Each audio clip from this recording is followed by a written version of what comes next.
선생님, 감사합니다. 오늘도 저희가 우리 주님의 말씀을 배우러 모였습니다. 오늘 우리 예수님께서 재림하실 때 그게 어떤 의미인지, 우리 성도들에게 어떤 은혜를 우리에게 부어주시는 것인지 알아갈 수 있도록 도와주셔서 이 모든 말씀 예수님의 이름으로 기도드렸습니다.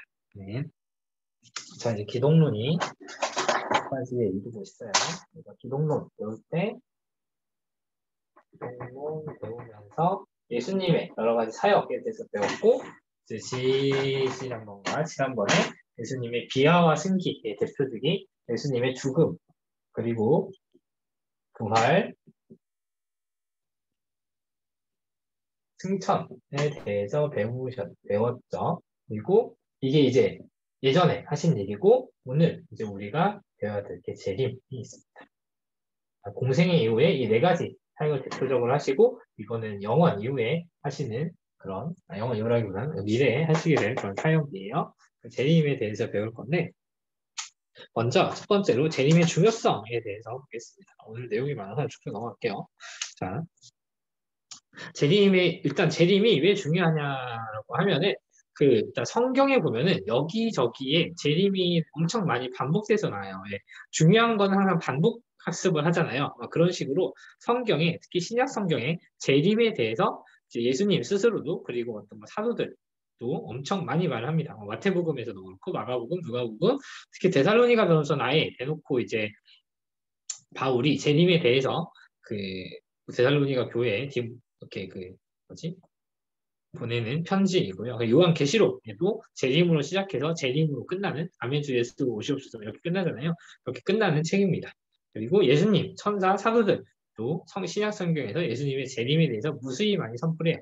예수님도 스스로도 이제 미래에 다시 올 것이다 이런 얘기를 하고 천사들도 막 이제 그런 거 있잖아요. 승천하실 때도 이제 울림을 받은 그대로 올 것이다 이런 식으로 천사들도 얘기하기도 하잖아요.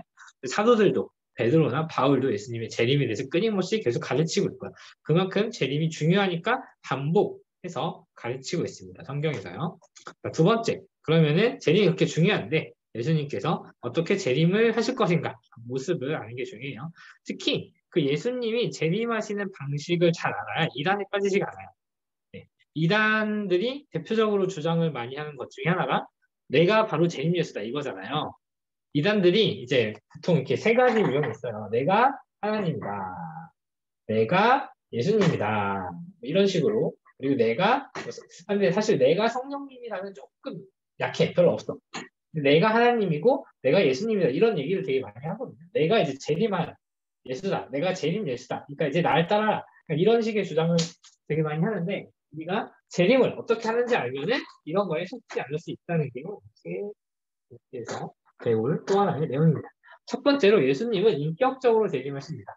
여기서 말하는 인격은 우리가 이제 항상 인격 얘기하면 지성, 감정, 이렇게 지정의 세계로 배웠잖아요. 그런 인격이라기보다는 그러니까 인격적인 동일성이 유지된다? 그렇게 보시면 될 것 같아요.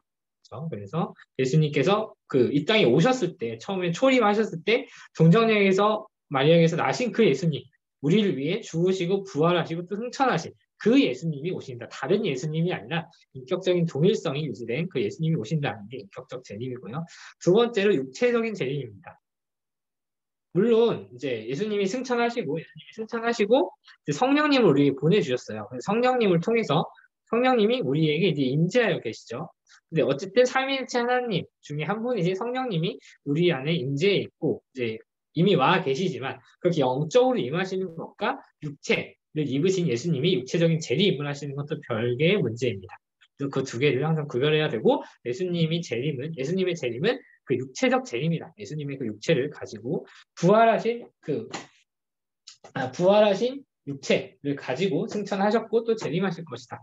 그렇게 알아두시면 좋겠습니다. 그리고 가시적 재림입니다. 우리 눈에 보이도록 재림하시고 이제 막 그 도둑이 오는 것 같이 몰래 오는 게 아니죠. 누구나 다 알 수 있도록 가시적인 재림을 합니다. 그리고 갑작스러운 재림하실 거예요. 네.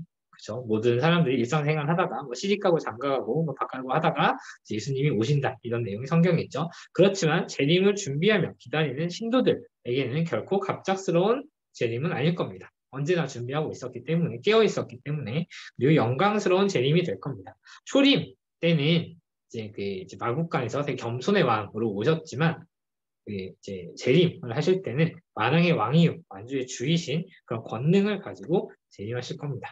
그래서 보면은 그러니까 제가 이단에 빠지지 않나요? 이런 말 했잖아요.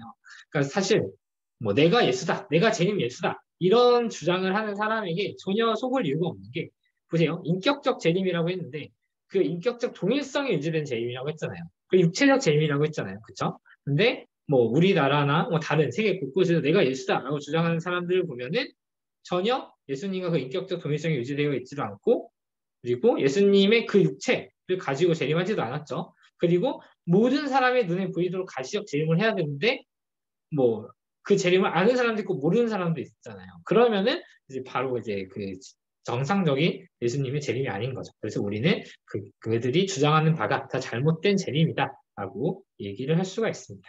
그게 예수님의 재림의 모습이고요. 자, 그 다음에 예수님께서 그 재림하실 때 어떤 일을 하시냐? 그게 이제 세 번째입니다. 세 번째, 예수님의 재림 때 악의 세력이 심판받을 겁니다. 자, 그게 이제 요한계시록에 특별히 잘 묘사가 되어 있는데, 요한계시록에 보면은 그 백마 타고 재림하시는 그 심판자로서 예수님의 재림을 묘사해요. 그리고 그 심판자 예수님을 7가지로 묘사합니다. 거기 오늘 뭐 책에 보시면 더 자세하게 있는데요. 그리고 예를 들면 뭐 심판자로서 어떤 모습을 가지고 있다 뭐 이런 내용들이 요한계시록에 쭉 나와요. 그리고 특별히 마지막에는 칼과 철장과 포도주 틀 이런 얘기를 하면서 예수님의 재림을 묘사합니다. 그러니까 칼로서 그 이제 악의 세력을 이렇게 물리치고 철장이 이거 좀뭐 그림을 보시면 아시겠지만 이게 철 몽둥이에요. 철 몽둥이로 그 악의 세력을 심판하시고 포도주 틀에서 포도주를 이렇게 밟듯이 이 악을 이렇게 뭐 지근지근 지근 밟는다 좀 그렇긴 한데 표현이 아무튼 그런 식으로 악을 심판하실 것이다 라는 게 예수님의 재림 때 우리가 소망할 수 있는 바입니다. 그리고 다음에 하나님 나라의 원수인 악의 삼위일체가 요한계시록에 묘사되고 있거든요. 사탄 있고 뭐 하늘로부터 바다로부터 난 자, 뭐 땅으로부터 난 자 이렇게 해서 그러니까 그 하나님의 삼위일체랑 대비되는 악의 삼위일체가 있는데 그 재림 때 그들이 전쟁이라는 형식으로 다 최후의 심판을 받게 될 겁니다. 그리고 또 마찬가지로 적그리스도와 거짓 선지자에 대한 심판과 멸망이 있을 거고요. 그래서 결국 이제 교회에 적대적인 세상 세력도 있고 교회 내에도 사실 교회 적대적인 세력들이 있잖아요. 그 적대적인 세력들이 결국 예수님의 심판을 받아서 망하게 될 거라는 게 성경의 내용입니다.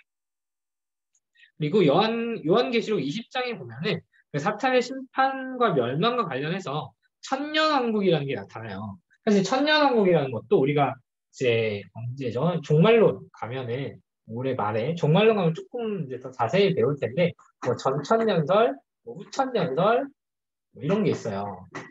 그래서 후천년설 그리고 무천년설 뭐 이런 게 있거든요. 무천년설 뭐 이런 게 있어요. 이건 뭐냐면은 천년왕국과 예수님의 재림의 시간적인 순서를 세 가지 개념으로 얘기를 한 건데 아니다. 그냥 오늘 얘기할게요. 그냥 천년설 얘기하지 말고 그냥 오늘 있는 견해만 따라갑시다.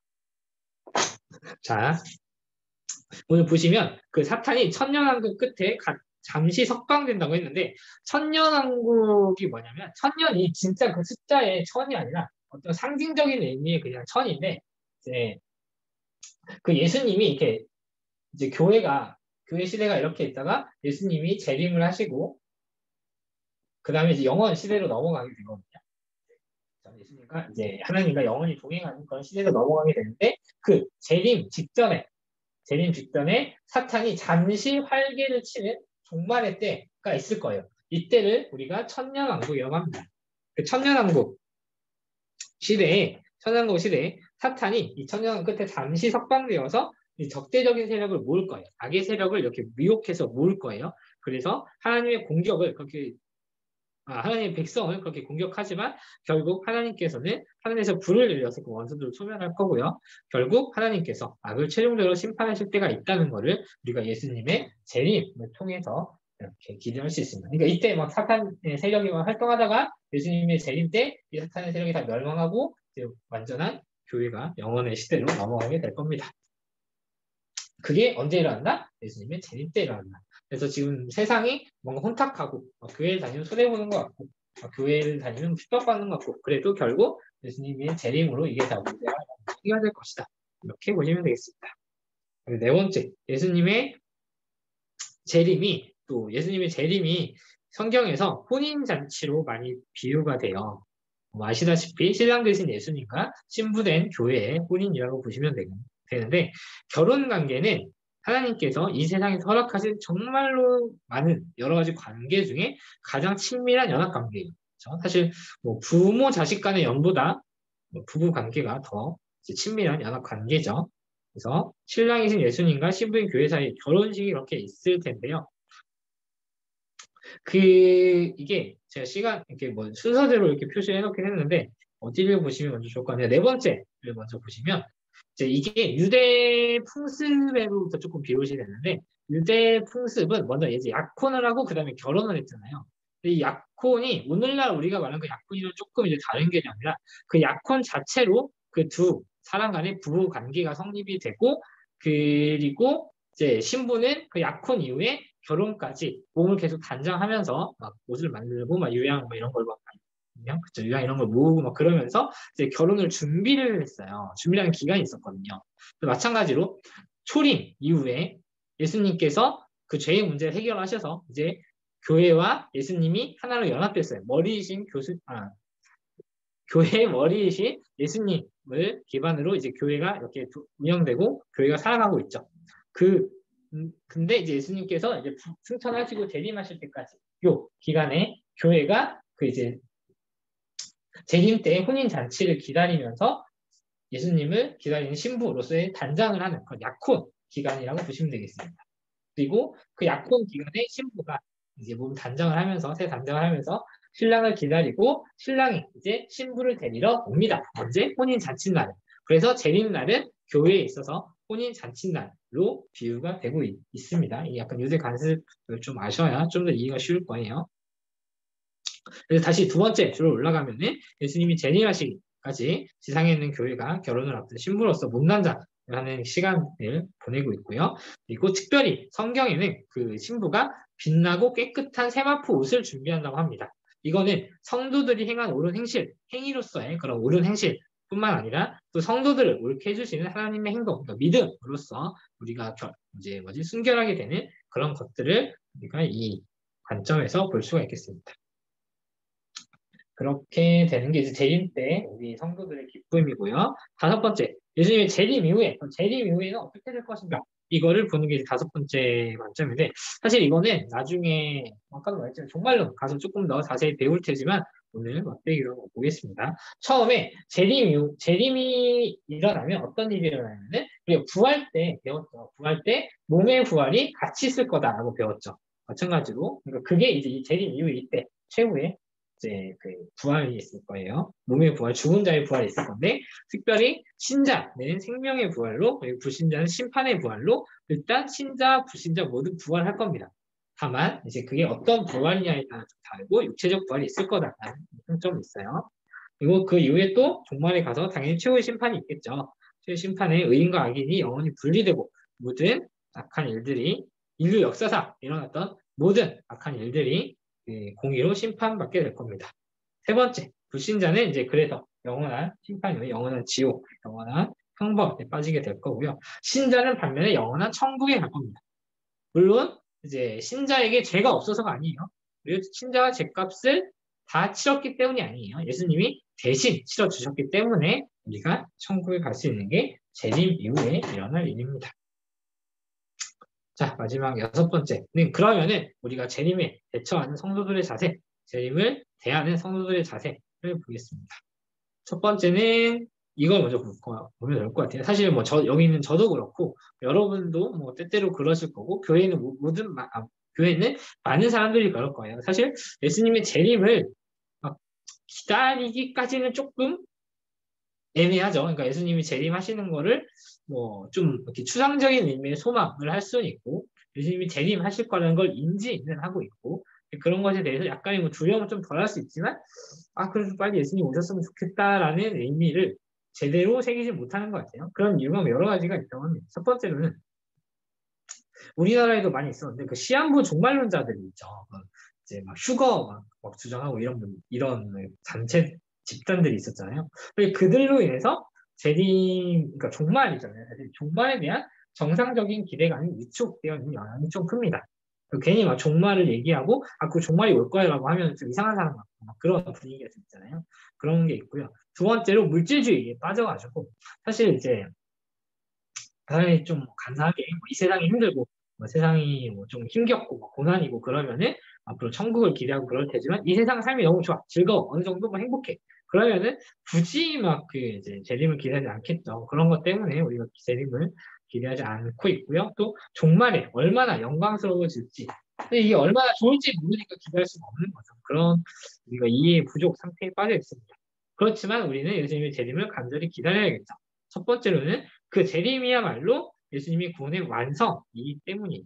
우리가 이제 구원에 있어서 예수님처럼 되기를 예수님 닮기를 간절히 소망하고 있는데 그게 그 완성이 바로 재림 때겠죠. 초림 때 초림 없구나. 예수님의 초림 때 구원이 시작됐다면 재림이에요. 재림이 예수님이 구원 그러니까 예수님이 재림하실 때 그 구원이 완성이 되는 거죠. 그래서 우리가 그 구원의 완성을 당연히 간절히 소망해야 되겠고요. 두 번째는 역사에 있는 완성이 있습니다. 악이 완전히 정복되고 새하늘과 새 땅이 열리는. 네, 그래서 정말로 하나님의 통치가 모든 세상에 온전히 이루어지는 그런 것들을 우리가 간절히 기대하고 소망해야 합니다. 그래서 우리 예수님의 재림을 위해 기도하고 재림 때까지 아까 말했잖아요. 교회가 이제 희고 깨끗한 생활 옷을 입어야 된다고 했잖아요. 거룩하고 순결한 삶을 살도록 노력하면서 더욱 전도에 힘쓰는 그런 삶을 살아야 우리가 재림을 이제 바르게 기다리고 있는 성도들이라고 할 수 있겠습니다. 오늘은 딴 데 안 세고 쭉 책 내용만 봤어요. 이 책 내용이 길어서 아마 이것만 정리하는 것도 여러분 시간이 좀 걸리실 거예요. 9시 22분이니까 가까이 시간이 되지 않았네. 오늘은 책이 좀 내용이 방대합니다. 글자가 많아요. 그래서 넉넉하게 시간을 드려보겠습니다. 오늘은 10분까지, 9시 50분까지 책을 읽고 다시 이 자리에 모여보도록 하겠습니다. 9시 50분까지 같이 읽어주세요.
네, 여러분 다 읽으셨죠? 아, 원래 50분이었나? 그쵸, 50, 아닌가? 50분이었죠? 읽으셨을 것 같고. 맞아. 혹시 뭐 확인 필요하시거나 궁금한 거 있으면 말씀해 주시기 바랍니다. 일단 듣고 계시죠? 네, 그러면은 오늘 기도하고 마치도록 하겠습니다. 하나님 아버지, 오늘 우리 주님께서 재림하시는 것에 대해서 어떤 의미인지 또 우리에게 어떤 유익이 있는지 우리가 그것을 어떻게 기대해야 하는지를 배웠습니다. 우리 주님께서 다시 오실 날을 기대하며 또 우리의 구원을 완성해 주실 예수님을 우리가 흰 새하프 옷을 입고 깨끗이 단장하며 기다릴 수 있는 그런 저희 한국의 청년부 그 청년들 될 수 있도록 주님 도와주시옵소서. 예수님의 이름으로 기도드렸습니다. 아멘. 네, 여러분 수고하셨어요. 안녕. 잘 자요. 수고하셨습니다.